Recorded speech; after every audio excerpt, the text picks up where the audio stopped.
Olá, professor. Olá, banca. Saudações. Sou Rafaela Morim, sou psicóloga atuante da área de saúde mental e vou apresentar meu TCC, cujo título é Contribuições da musicoterapia na redução de sintomas associados ao transtorno depressivo recorrente, uma pesquisa de campo. Trata-se do relato de experiência de estágio de musicoterapia. Como eu já estava atuante na área e no campo da saúde mental e já vislumbrava, a música e utilizava como recurso terapêutico, quis me aprofundar na musicoterapia, já sabendo que iria me enviesar para o lado da área de saúde mental, que é onde eu já atuo enquanto outra formação, mas me identifico com o campo, com a área, e já tenho um certo conhecimento, experiência, né? O interesse da pesquisa, então, se deu em função disso.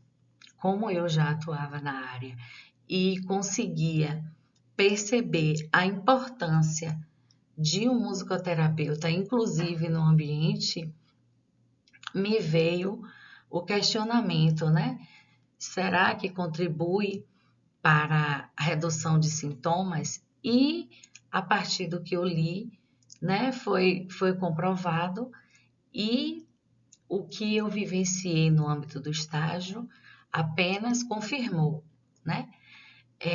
E a música enquanto ferramenta terapêutica, justamente porque a música é intrínseca ao ser humano, desde do início da humanidade. A música tem repercussão na vida, né? Porque é um estímulo e a gente reage aos estímulos. Então, já percebia que a música causava uma alteração nesse sentido, né? Sensação de relaxamento, redução de estresse, ansiedade. E aí, com o tempo, foram sendo estudadas essas relações. E aí, dentro dessa questão que eu vivenciei no estágio, eu também pude comprovar e confirmar o que tinha estudado no campo teórico para realizar esse projeto. Então, esse projeto surge com o objetivo de investigar as contribuições da musicoterapia no tratamento de pessoas com transtorno depressivo recorrente, comumente chamado de depressão, Surgiu a partir do questionamento de que será que a musicoterapia contribui para a redução de sintomas do transtorno depressivo recorrente? E a partir disso foram criados objetivos, traçadas estratégias. Além desse objetivo, também foi necessário identificar os sintomas associados ao diagnóstico. Por quê? Antes de falar de algo e querer entender se a musicoterapia contribui para a redução dos sintomas, a gente precisa conhecer esses sintomas. Então, foi necessário fazer uma busca teórica, para entender qual é a classificação internacional de doenças desse diagnóstico, quais são os critérios, de avaliação, os principais sintomas e também elucidar os principais prejuízos do transtorno depressivo na vida dos sujeitos. Sabemos que, para que seja considerado um transtorno, é necessário que haja quaisquer tipos de prejuízos em uma das áreas da vida do ser humano, seja ela na área de relações interpessoais, na área de comportamento, na área de realizar atividade diária, na área de produtividade no âmbito do trabalho. né? Porque às vezes não necessariamente estamos falando de um transtorno depressivo. Às vezes o que acontece é um episódio depressivo, né? Para ser caracterizado o transtorno é necessário que exista uma recorrência dos sintomas associado também à intensidade deles, né? A relevância desse projeto se dá justamente pelo fato de que existe um aumento do diagnóstico de depressão. Isso já é constatado e comprovado, vários estudos, inclusive a Organização Mundial da Saúde já afirmou que no Brasil existe uma prevalência do diagnóstico de depressão, fazendo algumas estimativas a longo prazo, e isso tem sido preocupante. Associada a esse fato, existe a situação de que essa temática é ainda pouco discutida. A gente consegue encontrar material teórico no âmbito da musicoterapia e também no âmbito da saúde mental, separadamente. Agora, a interlocução entre musicoterapia e saúde mental ainda é pouco discutida, pouco dialogada, pouco publicada. Então, diante disso, eis a relevância desse projeto, desse estudo. A metodologia utilizada foi de caráter qualitativo, por meio de pesquisa de campo, né? Porque existiu o pesquisador que interviu no meio, né? E é isso que caracteriza uma pesquisa de campo. E como se trata de uma experiência de estágio em que houve intervenção, consequentemente houve mudança ali, né? Interviu no contexto. E o contexto foi justamente um grupo terapêutico de adolescentes entre 14 e 17 anos, num CAPS infantil do município de Lauro de Freitas, região metropolitana de Salvador, Bahia, em que o critério de inclusão dos usuários para participar desse grupo seria que tivesse o diagnóstico de transtorno depressivo maior recorrente, porque, teoricamente, iriam ter sintomas, né, semelhantes e as intervenções propostas e objetivos terapêuticos seriam semelhantes e faria sentido que todos ali estivessem sendo estimulados a realizar habilidades que ainda não conseguem, né? Porque a depressão, na verdade, é um déficit de habilidade e a gente vai tentando adquirir essas habilidades dentro do setting terapêutico. No campo do referencial teórico, para embasar esse estudo, eu dividi em 4 eixos, né? O primeiro eixo de contextualização do transtorno depressivo recorrente, porque para a gente entender ou saber que existe contribuição ou não da musicoterapia para os sintomas, né, desse transtorno, a gente precisa conhecer os sintomas. E não só conhecer os sintomas, como também entender o critério do diagnóstico, que são realizadas avaliações, né, em que fecha o diagnóstico quando o usuário apresenta pelo menos 5 dos sintomas ali descritos, né? Importante frisar que é necessário que haja a prevalência, né, a frequência desses sintomas ocorrerem e a intensidade também, certo? Para a gente também não achar que a gente deve diagnosticar tudo.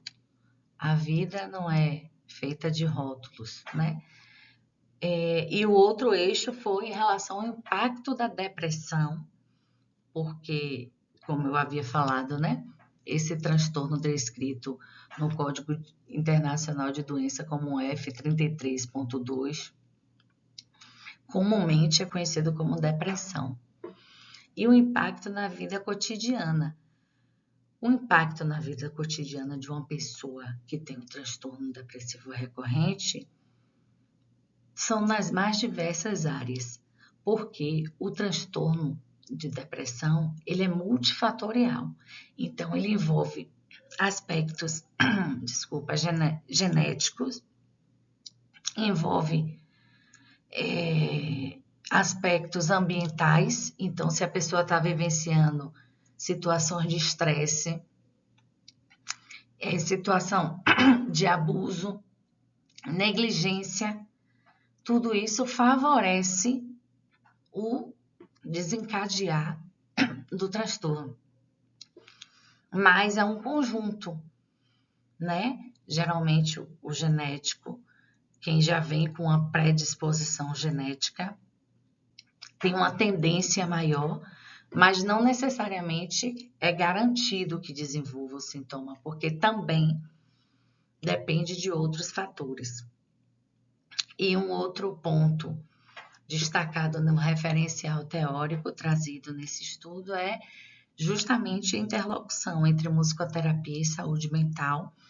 Então, eu pude pesquisar e encontrar teóricos que já fizeram, né, articulação entre essas duas áreas do saber, e a partir deles eu fui entendendo um pouco sobre essa relação musicoterapia e saúde mental e podendo aplicar na minha prática, né? Na verdade, eu vi a importância da musicoterapia receptiva para um programa de redução de estresse e ansiedade.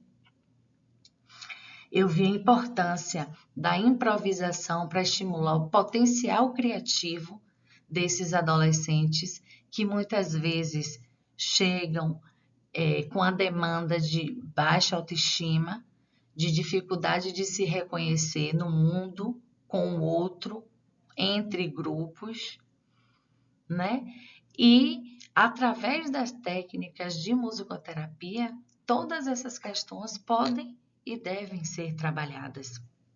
Então, existe de fato a necessidade e a comprovação da importância da interlocução entre esses saberes, né? E que nós, enquanto musicoterapeutas, possamos nos aproximar cada vez mais dessa interlocução, né?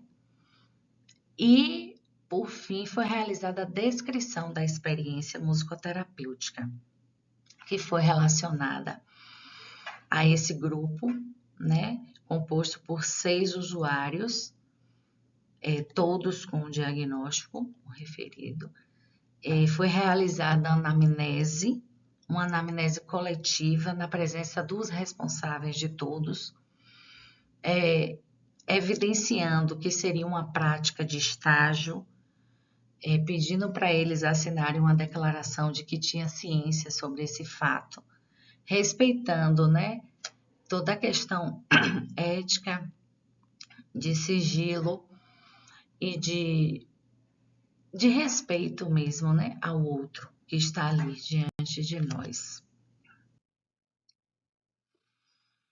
E aí, podemos entender ao longo dessa prática que a música é uma mediadora nas relações, principalmente porque no grupo, inicialmente, os adolescentes tinham uma resistência grande de participar, de verbalizar, de expressar sentimentos.